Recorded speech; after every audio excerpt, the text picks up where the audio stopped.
So, in Dragons Dogma 2, there are a bunch of different vocations, and we are going to cover how to unlock all of them. What I'm going to do is put chapters in the description so you guys can flick through to the vocation that you are interested in. And let's get this underway by starting with the Warrior. So this one is started by reaching the capital, which can take you up to a couple of hours to get to. It depends how much you're doing before you actually make your way to the capital. And once you are there, if you go to the downstairs section of the inn, you're going to see someone standing there, and they run the Vocation Guild. And once you enter the menus, you're going to see the different vocations available in the game, and it's going to have Warrior and Sorcerer underneath the available ones, but you're not able to select those at the moment, and when you back out, the person's going to speak to you and say that you're no longer allowed to become a warrior or sorcerer because they don't have the correct weaponry, but if you manage to return with the correct weapons, you can then unlock the vocation. That is going to start up a brand new quest, and if you have a pawn with you that has the quest guide available, some of them are going to be able to lead you in the exact direction of where you've got to go, but if not, don't worry because you will still have a quest marker that you can just follow. You basically have to leave the capital and go to the northwest. What you are going to do is head to somewhere called Trevo Mine, and once you are there, there's going to be quite a lot of goblins in the mine, so just be careful with the combat. And essentially what you want to do is make your way all the way around the mine until you get to a chest, which when there's a fork in the mine, you can go left or right. If you just jump up and go to the right, you can get to the chest quicker.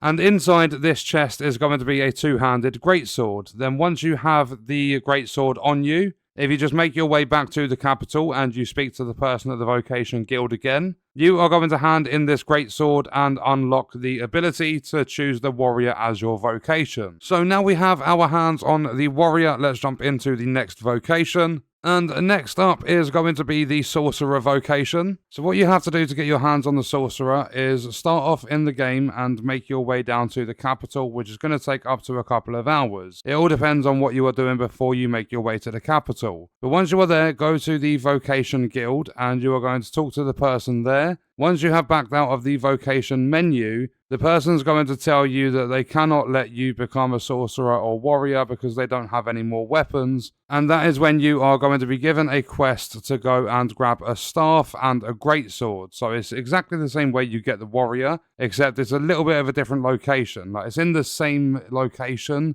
it's just in a different spot within that location. So once you've done that and you've obtained the quest, you are then going to make it to Trevo Mine, which is over to the northwest of the Vernworth capital. And if you have a pawn that has the quest guide ability, they are going to be able to lead you there. But basically what you want to do is make it to this mine, and when you are there, instead of heading to the far east to get hold of the greatsword, you are going to make it to the far northeast of this mine and grab the staff. So basically, if you just follow the path that I am taking in the footage, once you get there, you are going to open a chest at the top of the hill and you will get the staff. And all you have to do with that staff is take it back to the Vocation Guild, speak to the person, hand that one in, and that is the Sorcerer vocation unlocked. And now what we're going to do is jump into the next one. So next up in the vocations is the Mystic Spearhand. And this one you can actually get quite early in the game. So what we're going to do is when you make it to Vernworth, the capital, if I quickly show you on the map, you are going to see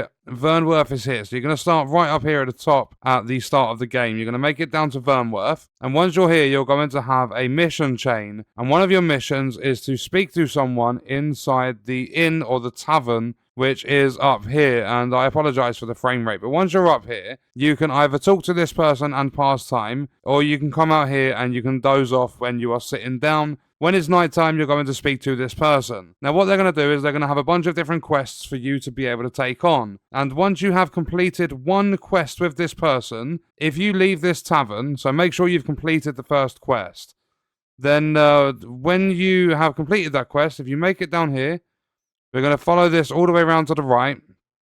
You are going to see here that we have an ox cart station. So it's going to give you an introduction to the ox cart, but basically you want to take this and it's going to take you all the way up to another place, and that place is called Melv. So it's quite close to the start of the game again, but when you arrive, you are going to fight a dragon. And after you have fought the dragon, you are going to stay in the area, and there is a character that's going to be there called Sigurd, and they are actually the Mystic Spearhand. If you leave the area, I believe the person is going to leave, like Sigurd's going to leave and go somewhere else. But as long as you are in the area after you have defeated the dragon, you will find Sigurd wandering around or standing exactly where I found Sigurd. And once you have completed the quest and everything, you found Sigurd, talk to Sigurd and ask to learn about the ways of Sigurd's fighting, and that is going to unlock the Mystic Spearhand. So once you have spoken to Sigurd, you've unlocked the Mystic Spearhand. All you need to do is return to a Vocation guild.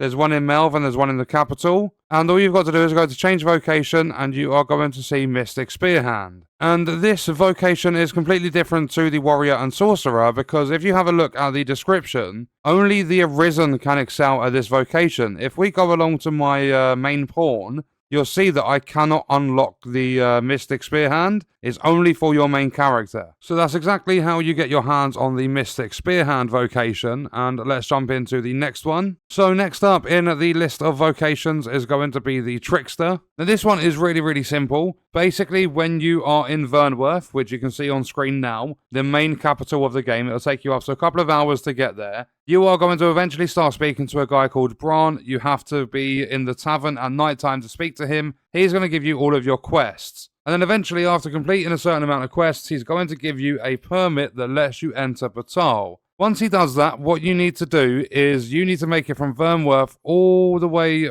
far over to the left-hand side, and you need to make it to the Checkpoint Rest Town. Then what you want to do from the Checkpoint Rest Town is, as you come further south, there's going to be a massive border that you need to cross. And if you are a Beastrun, you can cross just with the permit. You and the permit, you can get through the gate. However, if you are not a Beastrun, you need to actually look around this town for a vendor. They walk around, they've got a bag on their back. I'll show you the footage in the background. You need to interact with this vendor. They walk around near the inn, and in their inventory, they are going to sell you a Beastrun mask. If you purchase the mask, equip it, you are then going to be able to use your permit to cross over the border. Then once you have done that, from the Checkpoint Rest Town, you start going south and you follow the main path until you get to the forest. And then from the forest, what you want to do is come down this main path until you get to this section right here. And then once you're at this section, you want to head all the way up this path and you are going to make it to the Reverend Shrine. Once you are at the Reverend Shrine, there is an oracle there. And if you speak to the oracle, you will unlock the Trickster. If you've already made it past that point, then you're probably close to a quest that's going to automatically unlock this. Because there is a main quest in the game that will lead you to the Reverend Shrine. You have to speak to the oracle, and that is going to unlock the Trickster. And once you have unlocked the Trickster, all you need to do is return to a Vocation guild, use some discipline to unlock the Vocation, and then you are going to be able to use it. So that's exactly how to get your hands on the Trickster Vocation, and let's jump into the penultimate. And the penultimate vocation in Dragons Dogma 2 is the Magick Archer. Now this one is going to require quite a lot of playtime. You can do this a lot earlier in the game, but I don't recommend it because the enemies in these areas are going to be really high level. So you're just going to be possibly wasting time because you're dying all the time and things like that. So basically, the actual way to get this without skipping things and doing it early is if you make it to Vernworth, you're going to make it there within a couple of hours of gameplay time. You are going to start doing quests for a guy called Bran. You have to meet him in the tavern at night time. And after you've done a certain amount of quests, you are going to get a permit to enter Batal. And then from there, you want to make it all the way over to the far left-hand side of the map until you get to the Checkpoint Rest Town. When you are here, if you are a Beastrun, that's fine. You can carry on, you can cross the border, and you can enter Batal. If you are not a Beastrun, you need to look around this town for a vendor that's walking around with a backpack, and they are going to sell you a Beastrun mask. Once you equip that, you'll be able to cross the border into Batal. Then once you have crossed the border, you are going to come into Batal. You're going to follow it all the way down. You can go to Back Batal, that is the main capital in this region. But what you want to do is head all the way down here. You are going to come to Drabnir's Grotto. And once you've made it through there, there's going to be lots and lots of enemies. You are going to come out the other side, and then you're going to come up to this hill, and you're going to see a guy about here that's like complaining of a bad back. Make sure when you come here, you have 3 different herbs on you. They can be any form of herb, but make sure you have 3 because he's going to need those in order to start the little quest to go and get the Magick Archer. So once you've spoken to this guy, he's going to ask you to lead him home. Like, you've given him the herbs and everything. He's going to ask you to take him home. And you can either just let him walk, he's going to take forever, or you can pick him up and just move with him. Be careful, there's going to be enemies and stuff on your way. But basically, when you have this guy with you and you've started the quest, you've given him the herbs, all you want to do is come over to the right past the campsite. Then on this little path here, you're going to come up, follow it all the way around, and then the Windwalker's home is this guy's home. Then once you arrive, what you're going to do is his wife's going to come out, ask where he's been, blah, blah, blah, so on and so forth. He's going to say that he's going in to get your reward. He doesn't actually come back out. So what you need to do is enter the guy's home. And when you are in there, you can talk to his wife. There is a newt liquor in there. Basically, there's a couple of things in there. And what you're going to have to do is talk to him again and say that you can accompany him on his travels to the hot springs. And now you're going to have to set up for a really, really long journey. There's lots and lots of combat, so prepare yourself. But this guy's going to move quite fast. He's not too fast. You can still pick him up and be a lot quicker with him. But basically, what you want to do is from the Windwalker's home, you're going to come back on the path that you entered the home with, back onto the main path, and you're going to come all the way along to the right hand side. And when you make it to the volcanic island camp, what you are going to do is enter the camp, and you're going to make your way around here. There's loads of scaffolding and stuff. I'll show you on screen. You are going to follow all of the scaffolding, and you're trying to get as far south as you possibly can. So climb up the scaffolding, get to the top. This guy will climb ladders, so you can carry him to the ladders, put him down. He's going to climb up the ladder. When he gets to the top, you can pick him up again. And then what you want to do is come down this long path here, and the hot springs are around this area. You basically just want to follow the pathway here, and all you do is make it to the entrance of the hot springs, which I believe is this bit here. I'm not entirely sure where it is on the map. But all you want to do is make it to the entrance of the hot springs. Someone's going to tell you that you're not allowed to go in there. So you drop the guy, and he's going to go off and walk into the hot springs. And then what's going to happen is you're going to turn around. His wife's going to show up out of nowhere and say that she has been following you to make sure you're not doing anything dodgy to her husband. And because you have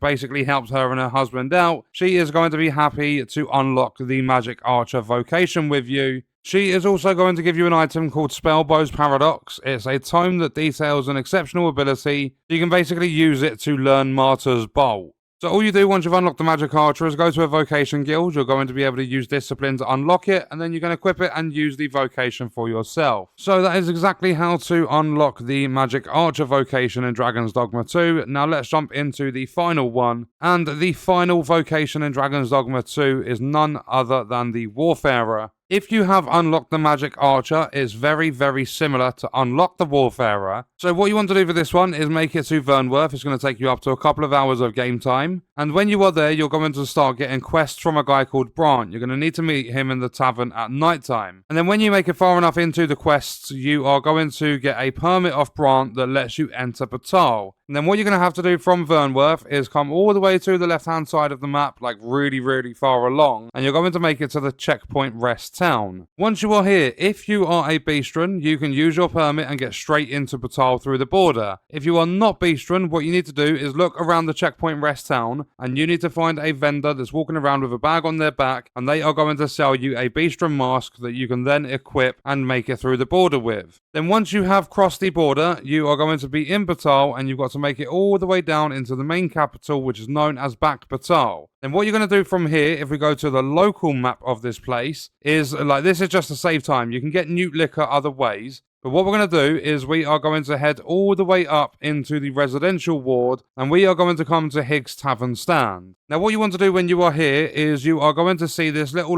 pen in the corner, and there's going to be a couple of sacks. What you want to do is pick up a sack and put it inside the pen. Then you're going to have someone talk to you and say thank you for helping, blah, blah, blah. You're allowed to go into Higgs Tavern. Once you are in there, you are going to have the ability to buy something called newt liquor. You can craft this stuff, but it's just easier to spend the 5,000 gold and buy it. I mean, unless you're really, really struggling for gold. You are going to need 3 newt liquor for this quest. If you want to just grab this and go straight to the area to get the Warfarer, fair enough. But there is a way I'll show you quickly with a detour so that you only have to buy 2. So you're going to need 10,000 gold. So I purchased 3, but you can do it buying 2. Then once you have left Higgs Tavern, what you are going to do is come all the way down to the southwest of Back Batal. And here you are going to exit the city or the capital, and you're going to come on this path right down to the south of the map. and you are going to come across an area called Drabnir's Grotto. Now this place is full of enemies, so be careful. But when you have made it to the other side of Drabnir's Grotto, there is going to be the ability to get the Magick Archer doing this as well. You want to make it up this path. If you're going for the Magick Archer, there's a guy here. But if you have only bought 2 Newt Liquors, what you want to do from here, like from the exit of Drabnir's Grotto, is follow this path, come up here, come all the way around, and then you can go in the Windwalker's home. I believe you need to have given 3 herbs to the guy that you find on the path that's got a bad back, so that like he says, like basically, can you take me home? Then his wife comes out. I don't know if that unlocks the door or if the door's already unlocked, but if you give the guy 3 herbs, let him go home or whatever, when you enter the Windwalker's home, there is a Newt Liquor on the table just to the right hand side when you enter the door. And then once you have all 3 of the Newt Liquors you're going to need, you are going to come back down the path. You're going to go all the way to the right until you make it to the Volcanic Island camp. Now what you are going to do when you are here is you are going to find the scaffolding and you are going to climb to the very top of it. Then what you want to do from there is you want to come all the way down here to the far south of the camp, and there's going to be this place called the Hot Springs. Now when you are here, there's going to be a guy that's sat outside. And he's going to start talking to you, and he's going to ask you for a Newt Liquor. So what you want to do is you want to offer it to him, like you want to let him have the liquor. And once he's taken it, if you're doing the Magick Archer quest at the same time, then let the guy, like the little guy with the bad back, let him go into the Hot Springs. But if you're just doing the Warfarer, then what you want to do is talk to this guy again, and he is going to ask for more. Like, you basically have the opportunity to give him more Newt Liquor, but it's going to be out of a question mark, so you decide how much you give him. So here, what you want to do is give him 2 Newt Liquor, and then he's going to say, like, oh, like, thank you, you've helped me out so much, blah, blah, blah. And then he's going to say, actually, come to think of it, I can do this for you. And he is going to unlock the Warfarer Vocation. And then all you want to do once you have the Vocation unlocked is you want to go back to a Vocation guild. You want to spend some discipline so that you can actually use the Warfarer Vocation. So that is exactly how to get your hands on every Vocation in Dragons Dogma 2. And what we're going to do is leave that video there. Let me know your thoughts and stuff about the Vocations in this game in the comments. I will see you guys in the next one. I hope you enjoyed it. I hope it helped you out. Thank you for watching.